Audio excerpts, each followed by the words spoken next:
Hello, I'm Dr. Maria Pertellos-Ramijo from the University of Florida IFAS Extension. We've been talking about disaster preparedness, and now we're going to focus in on the supplies we should be including in our kit. So what should we include in our supply kit? Remember, we need to be self-sufficient for 7 days. So let's start with water. That's a gallon of water per person per day for 7 days. But also you'll need extra water for washing and if you have any pets in the home. Think about purchasing a battery-operated radio. Better yet, a battery-operated weather radio. Perhaps you might consider a battery-operated fan. And for lighting, think about lanterns and flashlights. But don't forget, you'll always need those extra batteries on hand.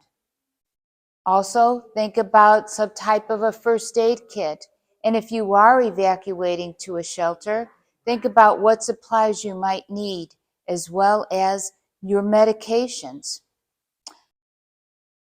If you go to clean up, remember, you'll need to have some masks, gloves, and plastic bags.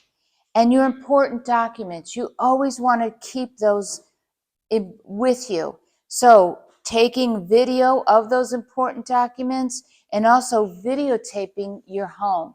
So go around with your cell phone on video, videotape the interior of each room. Don't forget your lanai and don't forget your garage. Take still shots of the front of your home, the back of your home, and the sides of your home as well.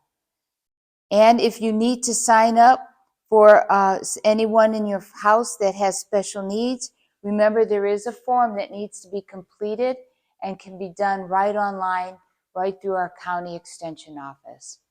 These are just some basic supplies to help you get started on creating a good supply plan.